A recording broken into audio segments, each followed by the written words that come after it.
Hi, this is Adam SQ from Presonus.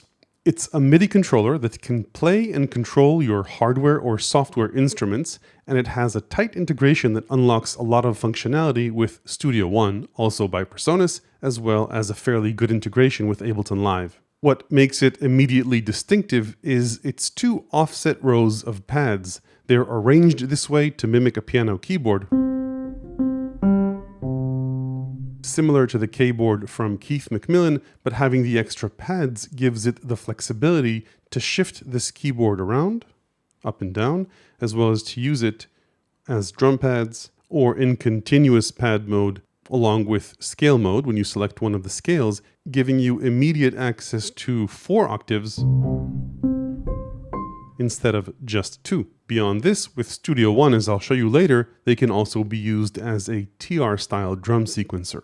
Aside from the pads, it also has 8 endless encoders that can send MIDI CCs to any standalone hardware or software synth, or control devices or levels in Live and Studio One, and a touch strip that can be assigned to various functions, a mod wheel, or any one of a number of other options like pitch bend, which is less relevant for pianos, transpose or range, send a MIDI CC, control the arpeggiator rate, which I'll show you in a bit, and yeah, that's pretty much it for this touch strip. It also has a color LCD with 6 soft buttons and a selection encoder to edit parameter values.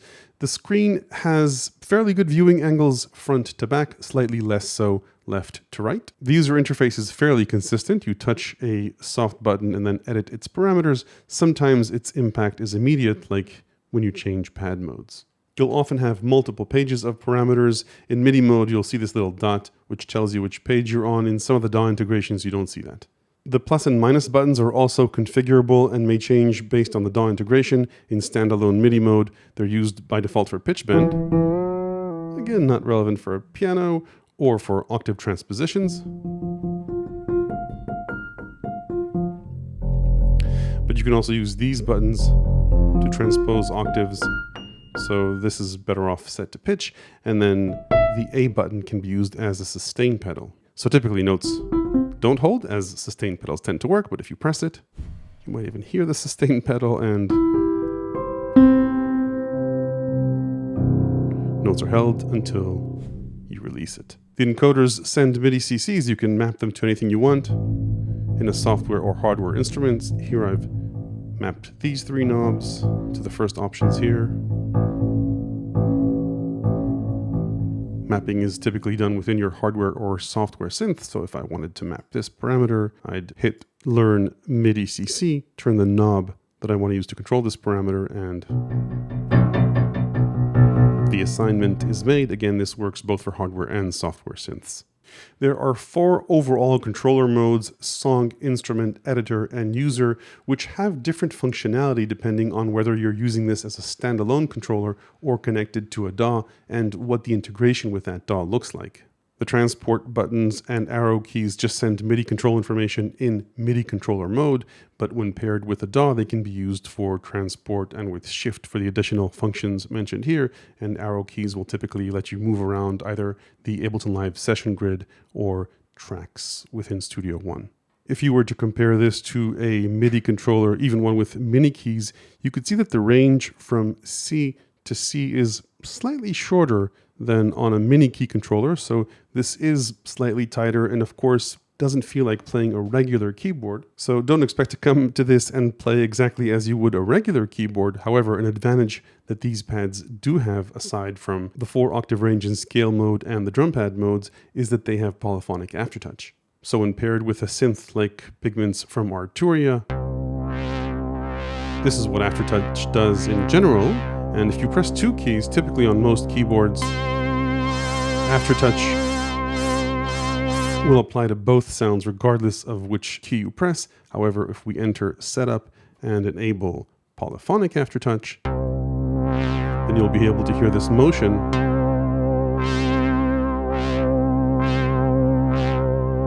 applied to the different notes separately. While we're here on the setup screen, this controller also supports MCU and Huey Mackie control modes, which give you basic control for DAWs other than Ableton Live or Studio One. These commands include undo, loop, metronome, transport, as well as solo, mute, arm, and basic navigation using the soft buttons and the screen encoder. One final thing about the controller is this LED, which lights green when you're not connected to a DAW that it recognizes, and blue when it does. We'll obviously see that in a bit. Before we dive deeper, a word about build and connectivity.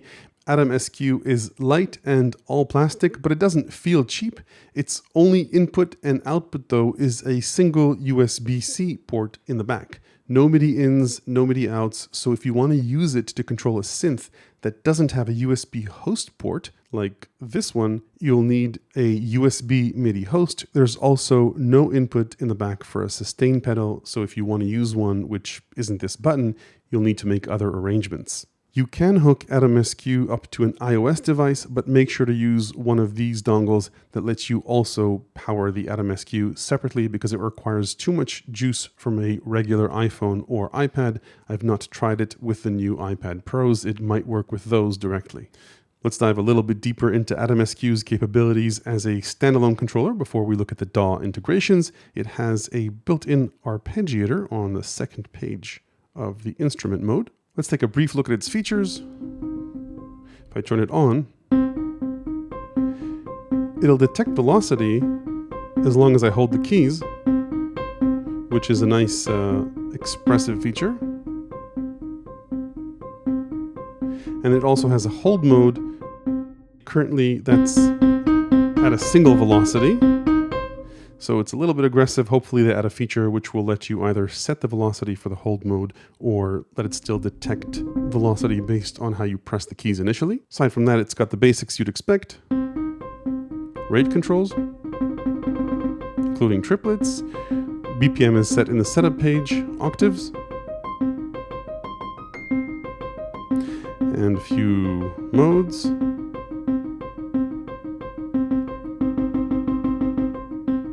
Swing.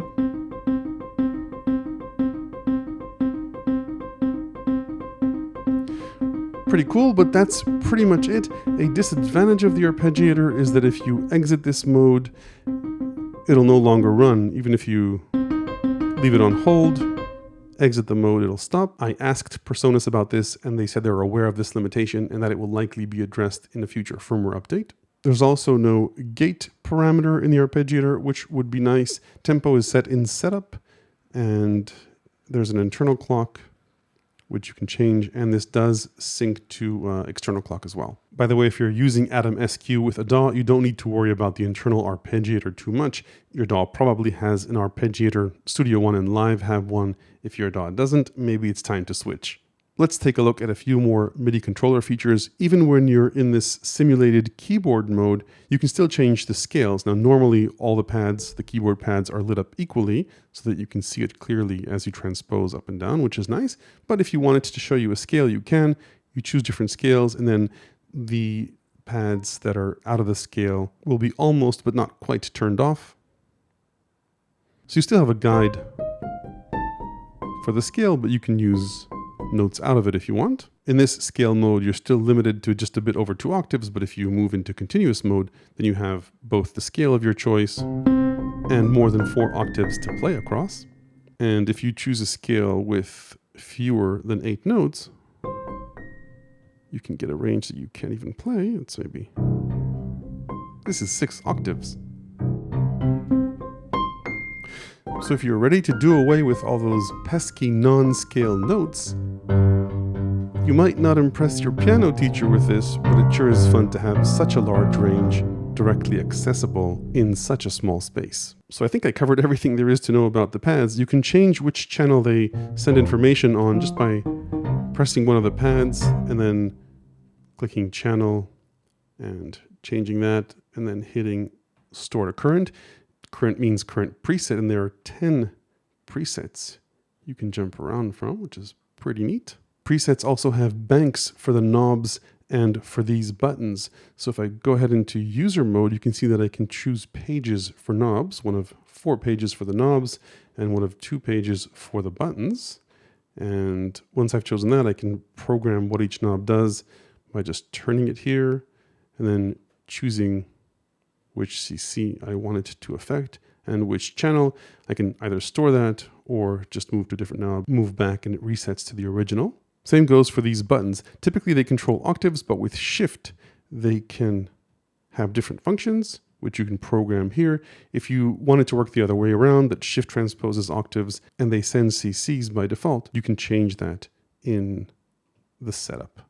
Finally, aside from the knob banks and the button banks, you also have 6 additional buttons which send out MIDI CCs in song mode. The buttons send momentary CC information on and off. It would be nice to be able to have a toggle option for these as well as for these. And then you can only send absolute CCs with the knobs or with the buttons. It would be nice to be able to send relative CCs, MSB, LSB, pairs, or program change. These limitations obviously are all in the current first version of the firmware. Who knows, we might get this as firmware updates. So that's pretty much Atom SQ as a standalone controller. Let's take a look at the integration with Ableton Live.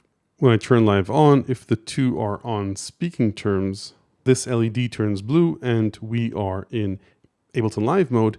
Instrument mode is actually pretty similar with the Arpeggiator and scales. This is a good opportunity to show off blocks mode with drums. So the idea is that you've got groups of 16 drums. I only have 16 drums in this kit, so pressing here won't change anything, but as you transpose up and down, you can see the colors change and you transpose in groups of 32. Yeah, and the pads are very reasonable for finger drumming. If you're a reasonable finger drummer, you can navigate around the grid using the arrow keys up and down to navigate scenes, left and right to navigate tracks. As you can see, the pads don't change based on the instrument on the track, which would have been nice, maybe in a future firmware update. In all 3 instrument editor and user modes, the pads are whatever you determine over here. In song mode, they control the session grid. You can select tracks using the bottom row, and you see the track name over here, which is a nice touch. And this broad view is obviously nice. Then you can launch clips by pressing the pads that represent those clicks, and they're color coded, which is nice. Then you can stop clips by hitting minus and choosing stop. You can also launch the current clip and scene using these buttons, or launch the entire scene using this button here. Now you can move the box using Shift in the arrow keys. So if I wanted to move to the next step in my song, I could do that and then launch that scene. Then move the box again, launch the next scene. And of course, transport works as well. So this is pretty nice control of Ableton Live, especially considering this broad view. One nice feature I think they should add is the ability to view 2 rows at once. Track selection here is nice, but you can also select tracks just by going left and right. I think it would be nice to see 2 rows of the grid rather than just 1. Let's look at a few more Ableton Live features. This button swaps the arrangement for the session, and when you're in arrangement view, this lets you move across the transport. This opens and closes the browser. This opens and closes the details view, and then this lets you swap device view and clip view. When you're in song mode, these knobs control volume, panning, and sends for the active track. So let's say if I wanted to change the level on this track, I'd use this knob, panning, left and right, and sends, A through F. Yeah, and these do pretty much what they say. You've got capture MIDI with shift record, and you even have undo, which is useful. Okay, let's talk about device controls, because this is where it gets interesting. If you press the editor, you get into the page that lets you control devices. You can move left and right between the devices on the current track. It shows the device and even preset name here, which is awesome. And then if a device has more than 8 parameters, you can move between its banks, and it shows the bank name here too, which is fantastic. The only problem is it doesn't show you what the actual knobs do, so you sort of have to just move them around and guess or look at the screen to see what they control, which is sort of hit and miss and obviously hard to memorize. So at the very least, I'd like to see the parameter name when I change it, and ideally all the parameters laid out in the same arrangement as the knobs so I could know what I'm controlling before I go ahead and do it. So that's for devices with more than 8 parameters. Obviously for groups or macros, this works really well. These are laid out like the macro, so it's pretty easy to see what you're controlling. The arrangement matches whatever is on screen. The only complaint here, I think, is the knobs move a little slowly, take a few too many turns to take effect. Sort of I'd like a more immediate motion. It does detect acceleration, but I think it should be just a tad faster. So yeah, I think if we had parameter names here, it would be fantastic. You could trim samples in simpler, you name it. This would really be a truly excellent live controller if we just had that little thing. So we talked about song, instrument, editor. User mode is pretty simple. You just have 6 user modes. Again, the knobs will send different CCs. You don't have control over which CCs those are. I don't think it matters that much because you'll use MIDI learn anyway to map them. But if you want to know, I checked. These are CCs 14 to 21 on channels 11 through 16 based on the bank that you choose. So that's the Ableton Live integration more or less. I think it's also interesting to look at the Studio One integration because there are a few things there that could be very nice if we had them in the integration with Ableton Live. So let's load up Studio One and take a look at what those things are. Now it's expected that the integration with Studio One would be the best because Presonus makes both Atom SQ and Studio One. Now I won't cover this in depth for 2 reasons. First, because I'm sure Presonus will cover the details better on their site, and more importantly, because using this controller was the first time that I tried Studio One, so I'm not very familiar with it, but I will cover a few features that don't exist in Ableton Live or standalone modes that are cool and hopefully will be implemented there one day. The first nice touch is that the controller detects whether I'm on a drum track or synth track and changes accordingly. Things are displayed on screen nicely. You've got an instrument browser and instrument editor, nice shortcuts for those. Instrument browser lets you browse through the instruments pretty easily. Anyway, the second nice element that exists here and not in Ableton Live is that you see parameter names on screen for both internal Presonus plugins and external plugins. Now here too, you can't see what the knobs do until you touch them. Again, unfortunate, and hopefully that will be added here as well. But yeah, once you do touch a knob, you can see what it controls. Over here.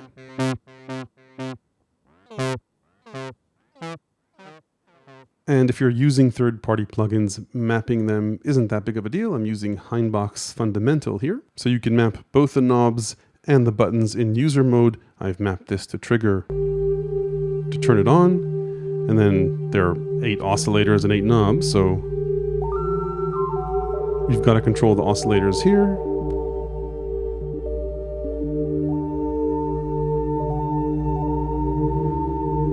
I see that I didn't map this knob. Mapping it is pretty simple. You touch the control you want to map, and then turn it, and then click this link. Yep. And the map is successful. Same goes for this one. Click move, and link.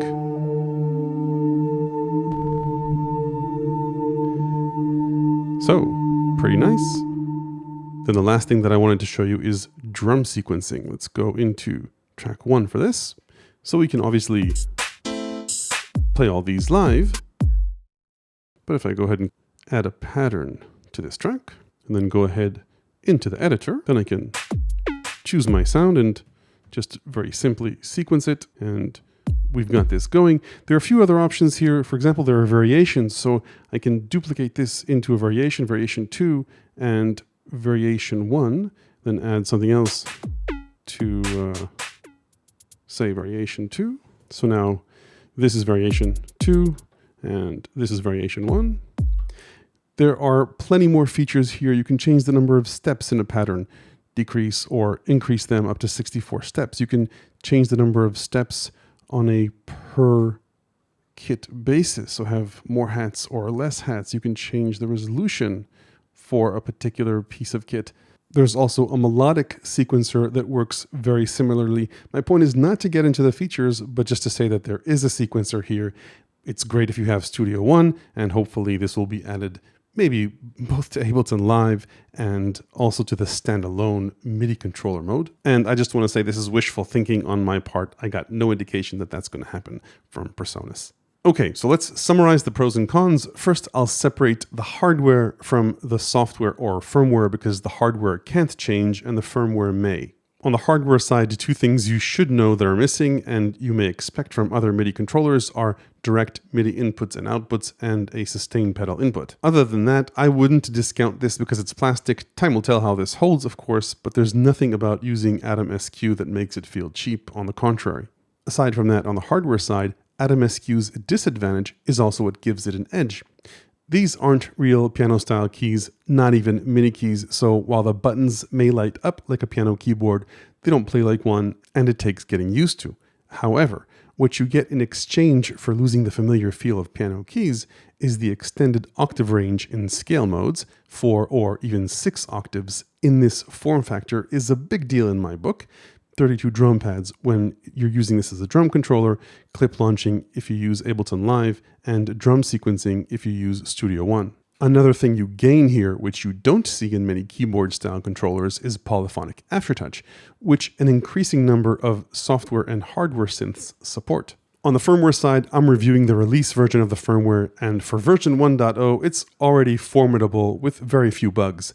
The integration with Studio One is excellent, the integration with Ableton Live is very good, and if we could see device parameters in live on screen, it would be a huge step forward. Even as a standalone controller, it gives you plenty of control presets. The Arpeggiator is a nice start, though without proper latch and a sequencer, it's still behind a growing number of MIDI controllers that are starting to implement impressive standalone arpeggiators and sequencers. On the firmware side, here are my top cons or feature requests. Let's start with this as a standalone controller. My top 3 requests would be to allow me to name knobs rather than just to set their CC numbers, to add additional control types like relative CCs, MSB, LSB, and program change, and to improve the arpeggiator so that it would work outside the arpeggiator page, for it to have gate controls and velocity sensitivity when latching, and of course, if they can add a sequencer, why not? For the Ableton Live implementation, I'd say my top 3 feature requests are to see which device parameters the knobs control on the screen, of course,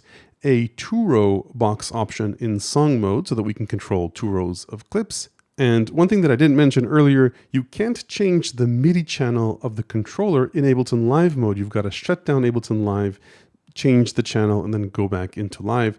There needs to be some sort of shortcut that will let you do that. As far as the Studio One integration is concerned, it's hard to fault it. It seems excellent to me as a beginner user. I would just add that it would be useful to see all 8 parameters that the knobs control on screen at once rather than just when you turn the knobs. So that's pretty much it. If you found this review useful, you'll find similar insights in my ever-expanding book of electronic music ideas, tips, and tricks. Hit like if this was useful, click the bell after subscribing to make sure you don't miss the next one. Thanks for watching.